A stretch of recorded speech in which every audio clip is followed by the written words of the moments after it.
Verá Brasil, tudo bem com vocês? Espero que seja tudo muito ótimo. Laços de Família da Clarice Lispector. É a primeira vez que eu li esse livro inteirinho de cabo a rabo. Eu tinha lido, acho que 2 ou 3 contos desse livro. E eu vou lendo bastante aos poucos os livros de contos da Clarice, porque eu quero que dure bastante, já que eu já li todos os romances, já li muitas crônicas, enfim. Ainda tem bastante coisa pra ler, mas eu vou degustando aos pouquinhos, porque eu tenho medo que acabe, eu vou economizando, né? Eu todo ano pego uma obra da Clarice pra explorar, pra me aprofundar mais, e esse ano eu escolhi esse livro por motivos de um trabalho fora daqui, mas aí eu aproveito e trago aqui pro canal. E tem muitos produtores de conteúdo falando sobre esse livro, tem podcast, gente, tem uma infinidade incrível de material sobre Clarice.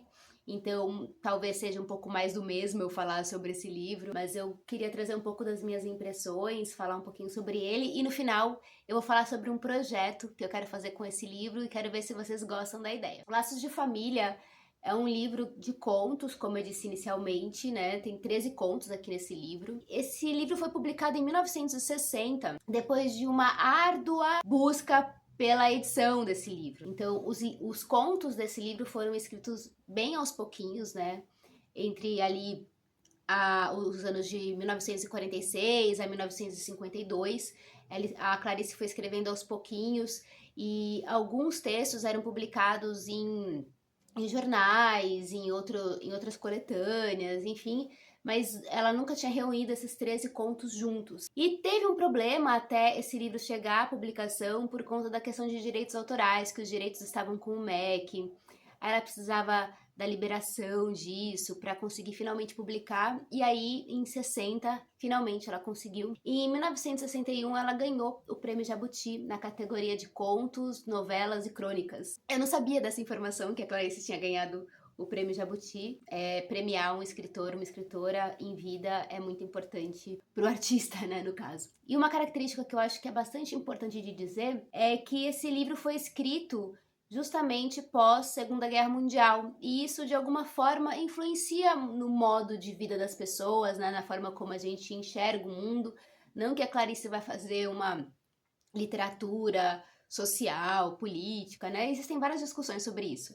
Mas, de alguma maneira, tudo isso que tinha acabado de acontecer no mundo influenciava na forma como as pessoas viviam, obviamente. Então, tem muitas coisas aqui que a gente consegue perceber o modo de viver daquelas pessoas e principalmente daquelas mulheres. E me chamou muito a atenção, logo que eu comecei a ler, no primeiro conto, uma identificação bastante profunda com um livro que eu acabei de ler, que é o Caderno Proibido, da Alba Céspedes, que eu vou colocar depois a capinha dele aqui, que eu esqueci de pegar, que é um livro que também foi escrito em 1950, ali em 52, mais ou menos nessa mesma fase, e que, de alguma maneira, dialoga bastante com algumas questões existenciais das mulheres que a gente encontra aqui nesse livro da Clarice. A maioria dos contos tem como protagonistas mulheres, tem um ou outro que acho que são homens, mas a gente vai vasculhar bastante a intimidade dessas mulheres e tem muita semelhança com esse Caderno Proibido que eu acabei de ler. Por isso que eu digo que o tempo em que se conta uma história é bastante fundamental para como ela é contada, né? Porque tudo influencia numa obra de arte, tudo influencia na escrita, né? Por mais que você se diga alheio, por mais que você fale, não tá preocupado com isso, de alguma maneira influencia. O que está fora influencia o que está dentro. Nesses 13 contos de Laços de Família, a gente vê uma temática que une todos esses contos, que é o tema da família, da questão familiar, tanto no sentido da família nuclear, aquela que do pai, da mãe, dos filhos, como as ramificações, né? Ou algumas histórias vão falar de temáticas que têm a ver com a família, mas não necessariamente diretamente ligada a essa família nuclear. Mas tudo diz respeito a essas discussões e, como eu disse, no geral a gente vai ter uma perspectiva do ponto de vista das mulheres. Essa edição aqui foi feita pro centenário da Clarice Lispector em 2020 e ela é toda especial, né? Tem essa capa, aqui na orelha de trás tem um quadro, que são quadros que foram pintados pela própria Clarice Lispector. Essa edição aqui tem um pós-fácil, que é um pós-fácil da Clarice Fuckelman. E é bastante legal o que ela escreve aqui nesse pós-fácil, que ela vai falar sobre a questão da epifania, sobre a questão da capacidade da Clarice escrever um conto que ele é extremamente profundo em tão poucas páginas, né? Porque não existe uma densidade de páginas para ter esse fôlego todo, mas ela tem uma densidade muito grande em poucas páginas. E no que diz respeito à epifania, ela vai falar aqui de uma definição que a epifania é uma experiência mítica do belo, é uma clareza inesperada e aguda em relação às coisas do mundo, que se começa a discutir muito o que era a epifania na obra de Clarice, né? Então, em todas essas histórias aqui que tem nesse livro, a gente vai ter esse negócio da epifania, que é quando uma dessas personagens se depara com uma coisa ou uma pessoa, pode ser um objeto, pode ser uma pessoa, pode ser qualquer coisa, que vai fazer com que ela mude a perspectiva em relação ao mundo, assim, a própria existência, sabe? Eu gosto muito de uma metáfora, de uma comparação, assim, que é quando você começa a assistir um filme, quando você entra no cinema e senta para assistir um filme, você jamais vai sair daquele lugar sendo a mesma pessoa, sabe? A pessoa que entra para assistir uma peça de teatro, a pessoa que começa a ler um livro, a pessoa que entra numa sala de cinema, não é a mesma pessoa que termina de ler esse livro, que termina de ver esse filme, que termina de ver uma peça de teatro. A gente se modifica. E é uma transmutação bastante sutil em muitos casos, sabe? Mas a gente sempre. Eu acho que é isso que é maravilhoso na obra de arte, né? Que ela não vai modificar a sua vida, mudar o seu modo de ver o mundo e tal, mas é uma mudança às vezes sutil, alguma delicadeza que acontece que você muda de perspectiva, você se coloca num outro lugar. E é isso que acontece nesses contos quando existe esse negócio da epifania. Então até anotei aqui alguns casos, no conto Amor, que é um dos mais conhecidos da Clarice, né, um dos mais discutidos na escola, inclusive, ela tem uma modificação na sua forma de se enxergar no mundo e de enxergar o mundo quando ela vê aquele moço parado no ponto de ônibus mascando chicletes. E ele é um cego. E ele realmente está parado no ponto de ônibus, isto é, ele está presente naquele momento como nenhum outro cidadão está esperando aquele ônibus. E esse fato desencadeia uma série de coisas na cabeça dela, na vivência dela, que faz com que ela saia do seu lugar de conforto, sabe? No conto A Imitação da Rosa, a gente tem um objeto ali, que é o buquê de rosas, né? Um ramo de rosas que ela vai entregar de presente para uma amiga.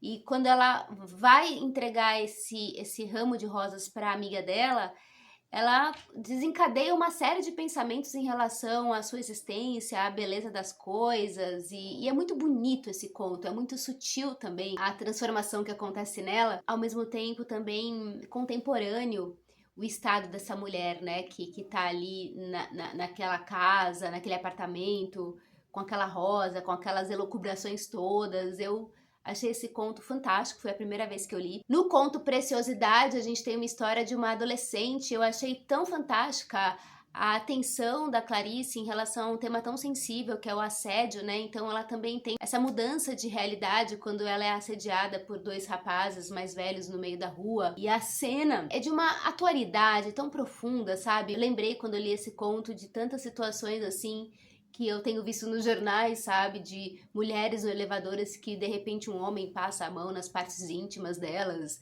Isso acontece no conto e ela narra isso de uma forma bastante sutil.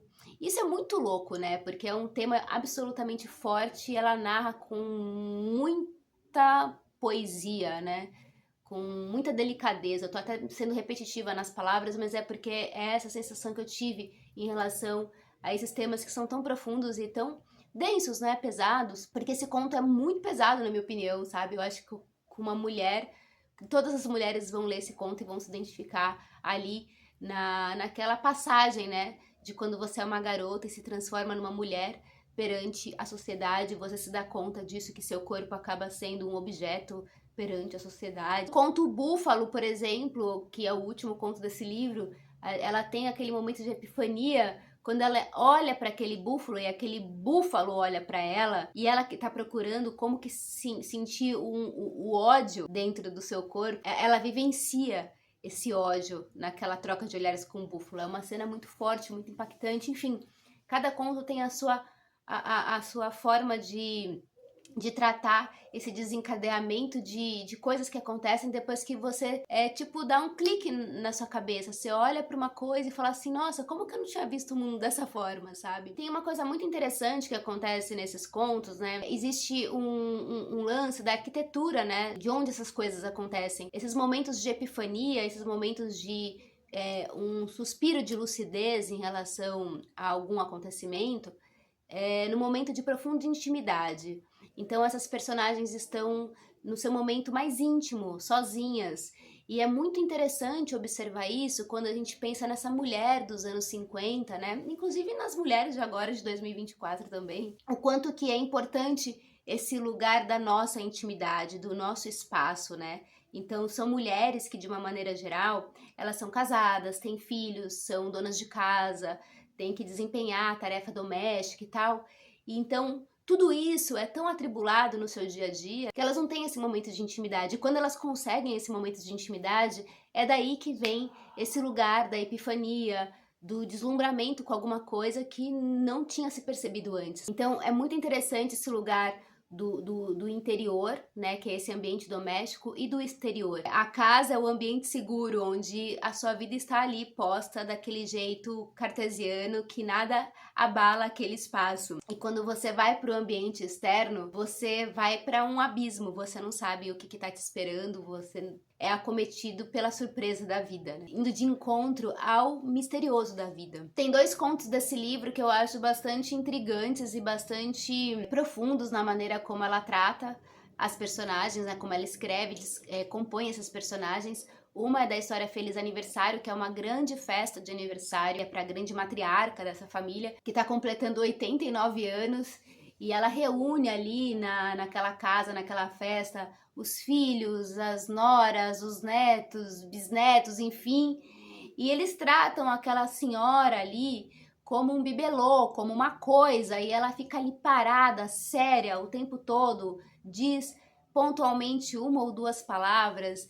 Eu achei esse conto tão fenomenal, né? Ela se depara com a fragilidade das suas crias. Ela fala assim, nossa, eu vivi esses anos todos e foi isso que eu consegui produzir, né? Esses homens fracos, esses...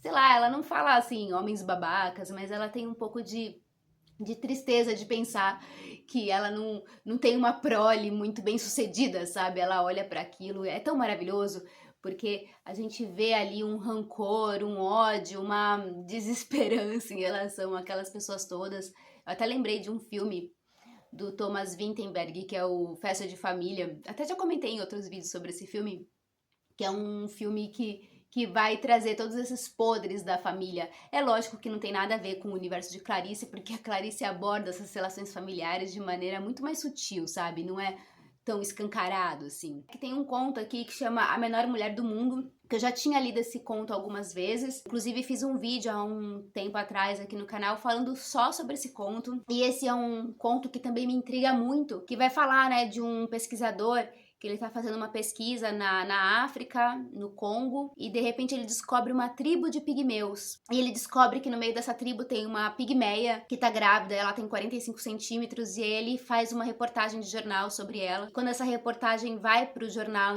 de fato, a gente tem uma excursão por várias casas de famílias falando sobre esse evento da pigmeia. As opiniões das pessoas em relação a essa pigmeia são as mais absurdas, sabe? Tratando esse diferente, esse outro, como uma coisa, como um objeto. É bastante bizarro e escancara o preconceito da sociedade eurocêntrica, né? De não conseguir lidar com o que é diferente, de não conseguir perceber o diferente, e quando vê esse diferente, ou trata como coisa, ou trata com culpa, sei lá, nunca é uma relação de igual para igual, né? E eu tenho várias questões em relação a esse conto, porque eu acho que a gente transforma esse outro mesmo quando você quer colocar ele num lugar de destaque, parece que você sempre trata como um circo esse outro que é diferente de você, né? No caso de uma visão mais ocidental, mais eurocêntrica, enfim. Você trata como se fosse um zoológico, como se fosse uma grande atração, sabe? Mesmo quando você tem a melhor das intenções. Todo ano aqui no canal eu faço um especial da Clarice quando vai chegando dezembro, que é o mês em que Clarice Lispector nasceu, né, 10 de dezembro. E eu sempre faço um especial de Clarice aqui, eu tenho alguns especiais que eu até vou deixar aqui na descrição para vocês assistirem, caso vocês queiram. E eu tenho um projeto aqui no canal que se chama Um Conto por Dia, em que eu já fiz com Via Crucis do Corpo, já fiz com o Antes do Baile Verde da Lídia Fagundes Telles. Eu fiz leituras dramáticas seguidas de análise dos contos. E o projeto que eu quero trazer para vocês é um projeto de ler um conto por dia de Clarice, seguidos de análises. E essas leituras não são leituras comuns, assim, lê e pronto, acabou. Eu geralmente faço uma encenação, uma leitura dramática, para ser mais interessante para quem está escutando, para quem está assistindo. E aí, na segunda parte do vídeo, eu sempre faço uma análise. Esse projeto não seria para agora, porque eu quero deixar para a época do aniversário de Clarice, mais em dezembro.